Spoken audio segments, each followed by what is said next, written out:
Okay, Coach Johnson. So, Division I Ohio Coach of the Year. First things first, congratulations on that. Thank you, man. Appreciate it. I was watching you today doing some technique. I like quick hitters. I'm a quick hitter guy because I got that short attention span, probably like all the kids in there. Yep. So I like it when it's under 2-3 minutes for the technique, right? Yep. Do you think the kids are getting something out of just real simple baseball tie, wrist exchange, things like that when you use it? Yeah, I think there's a lot of good hand motion and foot motion when you're talking about wrist exchanging. And like you mentioned, man, it can't be longer than 2 minutes. I teach in the classroom. I get kids' attention spans, and I think you got to keep it under 2 or 3 minutes. Getting into coaching, do you love coaching more than you liked competing? What would you say? I actually do. Coaching is awesome. I love to see, kids really put their heart and soul into the sport, put their heart and soul into something that they're passionate about, and then accomplish their dreams, accomplish their goals. I think that's a lot more rewarding as a coach than it was as an athlete. So I definitely enjoy it more. You look at the COVID year and Greer. I think Greer was right there to win a state title this year for you guys at Avon. He doesn't get his senior year. He's going to Ohio University, right? Mm-hmm. What do you say to your guys? And you guys have a program that's rolling and getting better at Avon. What do you say to them when you guys miss the season? You missed the state tournament. What was that like for you? That was one of the toughest conversations I think I've ever had to have. Was the tournament got canceled at 2. We ended school at 3, so I met them all in the wrestling room and just had a conversation about it's not about the destination, it's more about the journey. And my heart goes out to Jordan, and particularly just because he's a senior. I thought he was in a great spot in the bracket, and he handled it well. They handled it like professionals, and now we're back to the drawing board.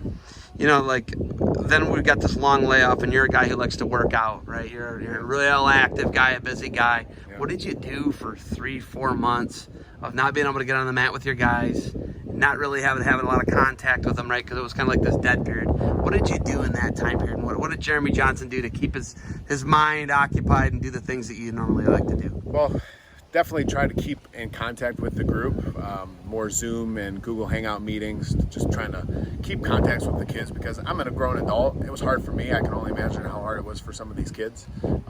But personally and selfishly, I was just working out a lot, trying to go for runs, do hikes, do some stuff to get me outside, to get me thinking differently, and did some self-reflection, some areas I think I can get better at in my life and my coaching life, and it was good. I think a lot of times we take things for granted, and I think having that time off was an opportunity to step back in. My wife was ready for me to get out of the house. She's like, "What? They need to open up wrestling. You've been in the house way too long." But you just got married too, right? Yeah. How long you been married? 3 years. 3 years, right? Yep. So that's like a new thing. Yeah. And she knows you got all this energy, and you couldn't really do much with your passions, right? Yeah. What do you think the mental health toll is going to be at the end of this, right? Like you and I both work with kids. This has to have been harder on kids than it has to have been on adults. What do you look at, and where are you concerned? I'm concerned about the uncertainty of everything. You look at social media; things change every different day. It's about keeping them focused and motivated. And right now, the motivation's almost invisible because you don't know what to expect. And I think it's just the uncertainty that's difficult for kids because they're so used to being structured. They're so used to, okay, well, I have this now, and then I'm moving on to the next thing. And right now, we don't know what the next thing is. So you've been the head coach 3 years now? Yep. And you're the Ohio Coach of the Year in your 3rd year. Yeah. That's pretty amazing, right? And the turnaround and what you guys have done at Avon, and it's really hard. Northeast Ohio is very different even than when you wrestled, right? It's like really spreading out. Programs like Solon and Maple Heights aren't what they once were. So there's opportunity for you guys to make a breakout, right? Yep. What's gone into it? What have you done to build the program at Avon? Well, first off, the program, I'm fortunate enough to have a coaching staff that buys in and will show up to lifting and just be there for the kids. But I think the big thing was the off season, is getting the kids in the weight room in the off season, and I kind of stole a little bit from Brexville with the freestyle and making sure maybe we can give incentives for off season tournaments and incentives for showing up to workouts. I think any kid can benefit from an incentive, and it's just putting in those hours of wrestling in August, wrestling in July, and all throughout the spring. Okay, I'm from Oak Harbor, and Oak Harbor wrestles like a grinder style. Yeah. You're the definition of a grinder, right? Yeah. how often, like, is your style? You know, you got guys that are completely different. Eric has guys like Mungaya who wrestles this, like, it's not Burnett wrestling. Ben Darmstadt is not Eric Burnett wrestling. Yeah.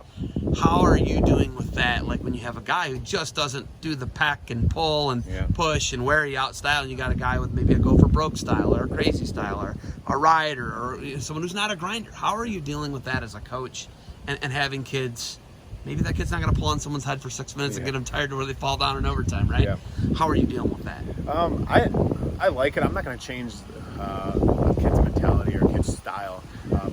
High school, I think it's more about showing the basics. It's about showing a few of the good things, a few of the really good things. And once they've got that down, they can individualize a little bit more. And I think I allude back to wrestling in the off season, and that's the time that you can really tap into some more individualized stuff and going to these camps and wrestling in a smaller groups, checking out freestyle, all those different things. All right. Talk to Big Joel lately. Talk to Big Joel. You got Greer going there, right? So, it's a pretty good connection, right? We don't even know if they're going to have a season. What do you tell him? Like he doesn't even know if he's going to go in red shirt or, you know what I mean? Like we don't know. The uncertainty, you said it, right? How do you guide and mentor someone who they don't know what they're going into? They're going to uncharted waters. They're going to, Athens, Ohio. It's very different than Avon, right? How do you mentor them and how do you help kids, move to the next level, let's say? I wish there was a blueprint to show me what I do in this situation. This is uncharted waters, not only for them, but for us as coaches. And it's just, reassuring them that, you're not doing this for nothing. You're doing this for a sole purpose of trying to better yourself. You have goals to be an All-American, national champion, state champ, whatever it may be. But your goal, whether that be high school or college, is to leave that place better than when you got it. And I think that's one thing I've just been trying to preach to these guys, especially Jordan. He's been really motivated, showing up to lifting, coming out to camps like this. And I just think any opportunity that he can get better, he's just trying to get it right now. What was the biggest you got at Ohio U? Biggest ever off season ever? What was the biggest you ever got? 264. You were 264? Yeah, it was when I was coaching Fargo, and it was after one of the dining hall trips. I weighed myself in. Yeah. What are you now? 233. What was the biggest you were during quarantine? 241. And when you go on a run as a 235-pound guy, and I'm a 250, 60-pound guy now, 260 the other day at the emergency room, just FYI, and then I was like, oh man, I got to rein that back in, right? I got back 250, 245, something like that. But like, how far do you run, and what do people see when they see this big gigantic guy out running? How far do you go? 3 to 4 miles. I can't go much. Yeah, I can't go much more than that. Pace. 7:30 under 8. I try and keep it under 8. You keep it under 8? Keep it That's under 8. really good. That's really good. So I try to compete with myself from that aspect, but I can't run more than 3 days a week. Yeah. Knees, joints, back, all that. Yeah, it just kills me. So. Yeah, that's crazy. Todd Haverdale. Yep. Todd Haverdale and I talked. He did one of my I did this hour-long conversation, almost 45 minutes, whatever it was, and he realized he doesn't have any hobbies. Would you agree with that statement? Oh, I 100% agree with that. I was reaching out to him a ton during the quarantine, saying, "What are you doing? What are you?"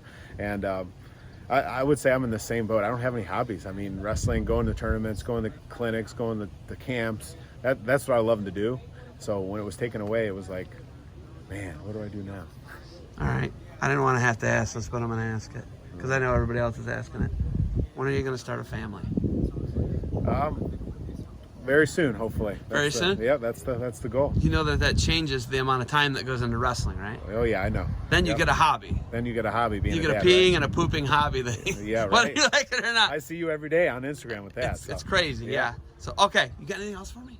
No, that's it. I just want to say, Coach of the Year and stuff, it couldn't have been possible without, the coaches, teachers, mentors I've had in my life. And I'm very appreciative of all that. And especially all the people who I work with currently. It's an awesome experience. So it's not only a celebration for me, but for everybody who's impacted me as well. All right, J-Train, thanks for the time. Thanks. Good luck. Catch some more technique here, hopefully in the afternoon. Will do. All right, buddy, and keep grinding. Thanks.